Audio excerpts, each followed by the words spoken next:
Good morning, everybody. Welcome to this week's edition of SafeDefend Live. I'm Phil Nichols, joined today by my good friend, Dr. Greg Vecchi. Dr. Vecchi, how are you, sir? I'm doing well, Phil. How are you? Good. It's good to see you again. We've had a bouncy few weeks I between know. my stuff and your training schedule and travel, and it's been kind of nuts. So it's good to see It's you. it feels like it's been months since I saw you. Good to be here. It does. I was talking to Jeff Green. Of course, Jeff Green is the founder of SafeDefend, and he's responsible for this whole mess here at SafeDefend. But I was talking to Jeff a couple times this week on other just business stuff, and we were talking about all the great things. Of course, a really cool thing with the SafeDefend Academy coming out. I know we'll talk a little bit about that. Talk about just kind of happenings, what's going on, and then mental health. We'll talk about mental health today a little bit as well. Sure, that sounds great. That sounds awesome. Well, Dr. Vecchi, I know you've been out on the road a lot. You've been traveling a lot, doing a lot of training with the school districts, but also private sector businesses as well. I think when we were all talking about how do we need it, we need a resource, we need a place to go for our folks out there as well as our internal team. Resources, tools, great things. SafeDefend Academy. Real excited about that. So why don't you tell the folks a little bit about SafeDefend Academy? Well, first off, the most important thing is we have logos now. Do you see my logo? I know, it looks amazing. So this makes it official, right? I know. You get a logo, it's real. Yeah. So anyway, that was the beginning. I'm just kidding on that. So yeah, we're very excited about the SafeDefend Academy. So we are working on a number of levels on it. So first off, one of the things that's going to be really important, I think, for all of our customers, clients, and even just people who are just interested is our online component. We're establishing the SafeDefendAcademy.com website, which is going to be a dedicated training portal for all information and all training, SafeDefend regarding targeted violence, whether it's left to right or bang. And so we're going to be talking and focusing on all aspects: threat assessment, threat prevention, and threat response. We're going to be focusing on workplace as well as our traditional school focus, and also university colleges, because although it's pretty much the same type of behavior we see, right? Same type of outcomes. The context is different. The offenders are a little bit different in terms of how they behave and what happens in these areas and things like this. And so one of the things I've been out on the road on a lot is talking to non-school environments, more like corporate environments. I'm learning a lot from these people, and we're really getting some great training put together. What's going to happen is when we launch the website, it's going to be a place for anyone to go who wants to learn about SafeDefend and what we do. It's a place to go for information on prevention and responding to this type of violence and events. We're going to have a SafeDefend community, which we're going to have both for open for anyone, but mostly it's going to be focused on our current clients, where clients can talk about common problems and issues that maybe we can deal with on training, things they'd like to see in our system that might, to improve the system and its capabilities and kind of all of that. And then of course the online, training component. And so when we're doing training, there's basically two types that we do. One is more like a seminar informational training, and we're finding out that actually works very, very well online. It saves a lot of travel. A lot of that can be done online, so we're doing a lot of that. But our skills building training, skills building on how to use our safety tools, the batons, and the pepper spray, and the initial system rollout for a customer is still live, because anything to do with skills training has got to be live. And so the other thing is that we're finding out that we're going to need a Spanish component to that. So we're in the process of interviewing some Spanish interpreters who can help on the training, but specifically on the online stuff, we can have it both in Spanish and English, and I think that's going to really expand our scope. Yeah, I think anytime you can get information, current, relevant information out to people, it's obviously a positive thing. This is something that's been in the works for a while. I know we're all excited to get it out to the public. Yeah, and speaking to that, you mentioned, mental illness. I mean, this is, something that seems to be common to all these, active killer events, rather they're using guns or knives or whatever. It seems that, that comes up a lot.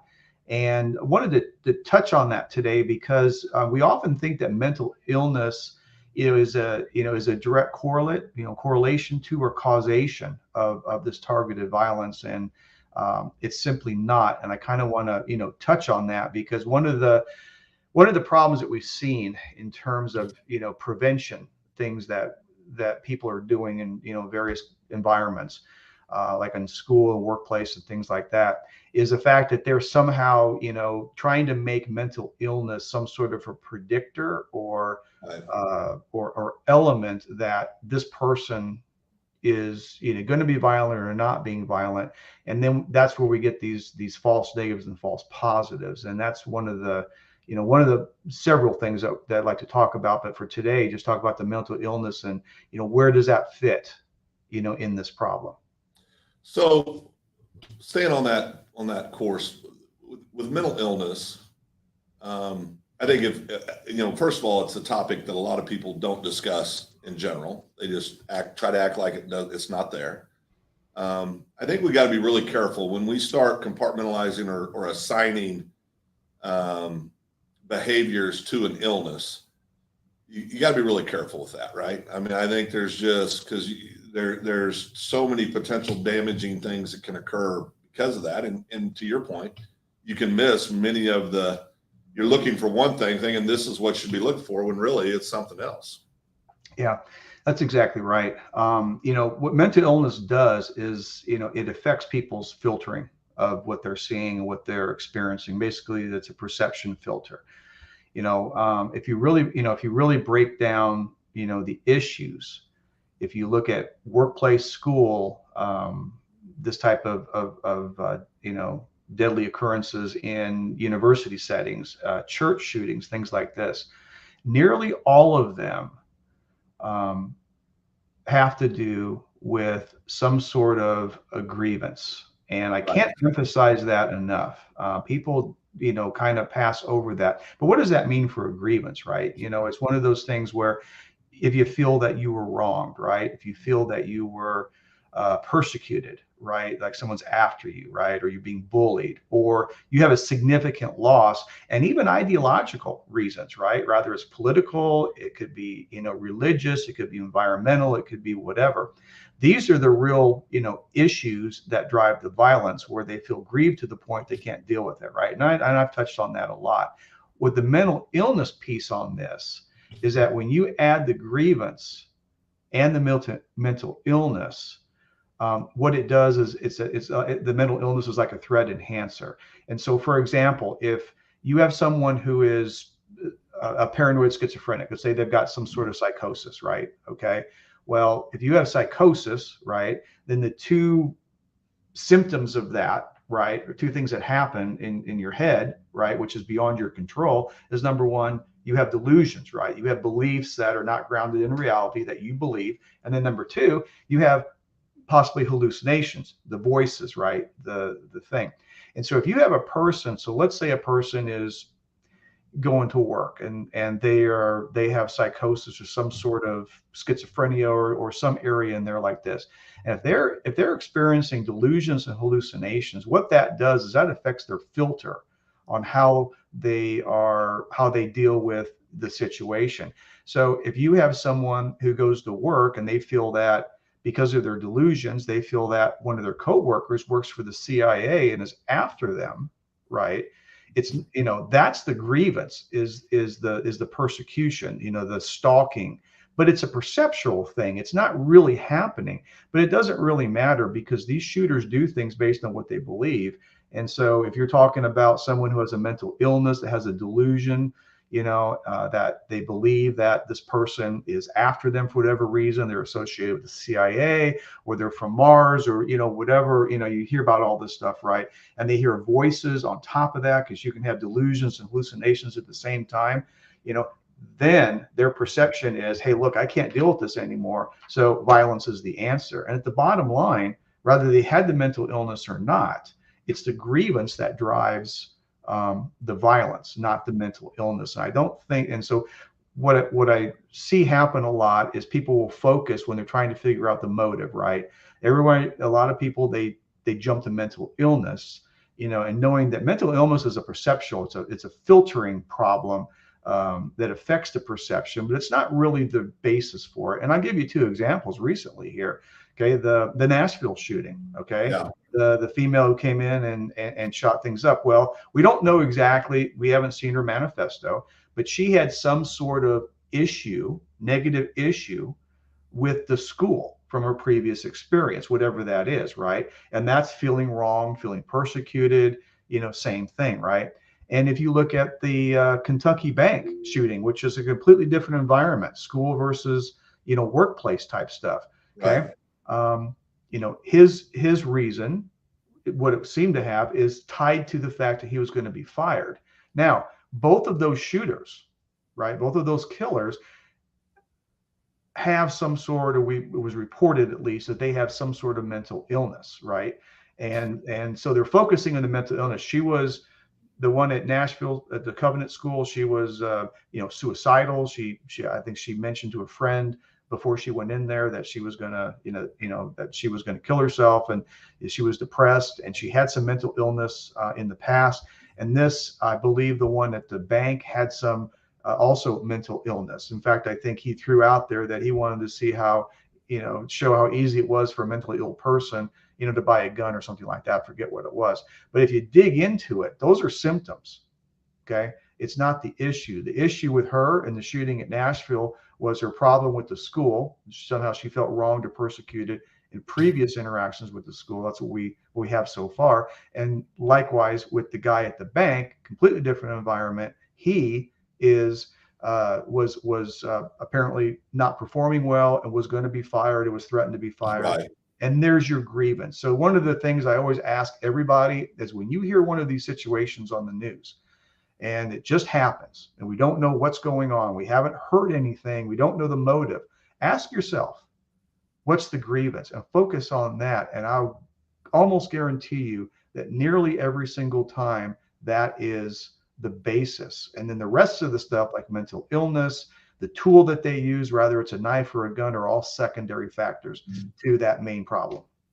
Yeah. And I think, as you're talking, I'm sitting there processing different things in the corporate world over the years that I've experienced.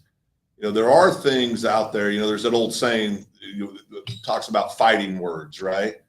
And I think that there are those things that people say or do, where you say, when you say people feel wronged, they feel humiliated, persecuted, whatever the case may be.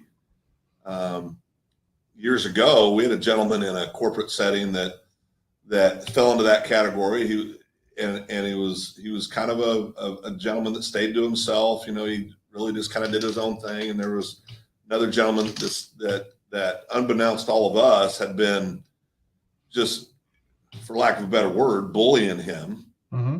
And it got to the point where, it luckily didn't get to the point of violence, but I think we were pretty darn close. Mm-hmm.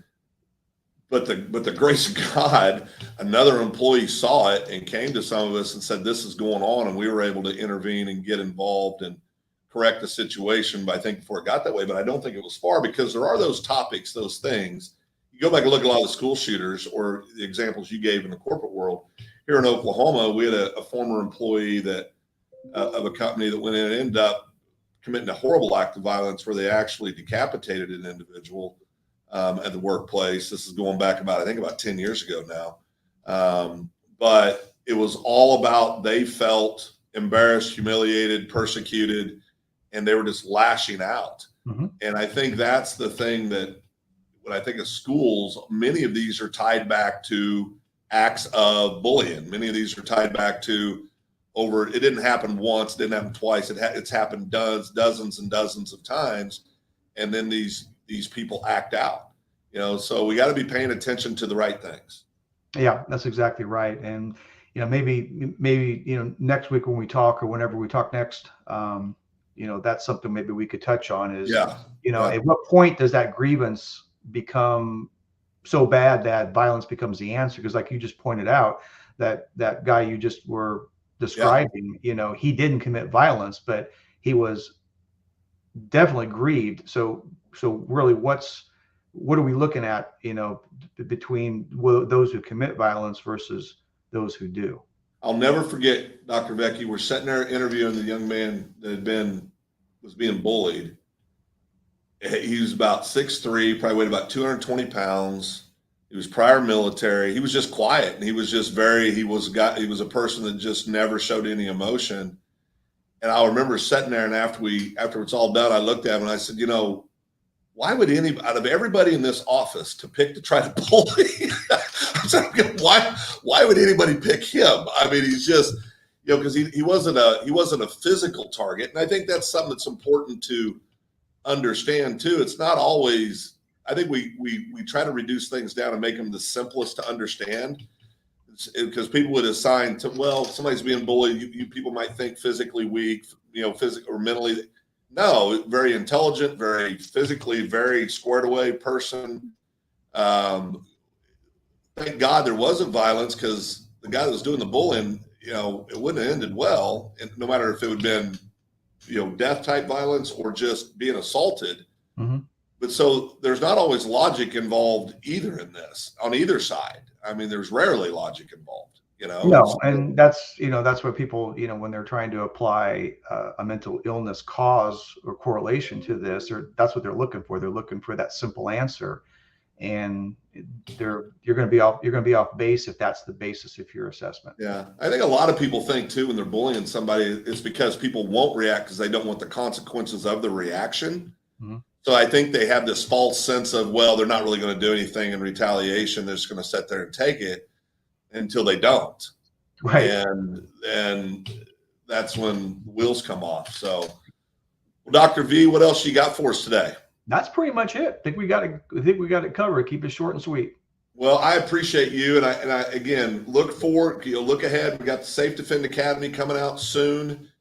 I know there's been a lot of work done on that on the backside, and it's being built out on a daily basis. So we're excited about that. As always, if you have questions, you can reach Dr. Vecchi at Dr. Vecchi is your cue. How can they get a hold of you? So email is greg.vecchi, V like Victor, ECCHI @safedefend.com, or you can reach me on my telephone 605-920-0229, and that is a direct line to me. Dr. V, we appreciate you. Be safe in all your travels. I know you got a lot of things coming up. Safe travels, enjoy yourself, and we appreciate the time we got to spend with you today. Really enjoyed it, Phil. Have a great week. Thanks, Dr. V. Okay, bye.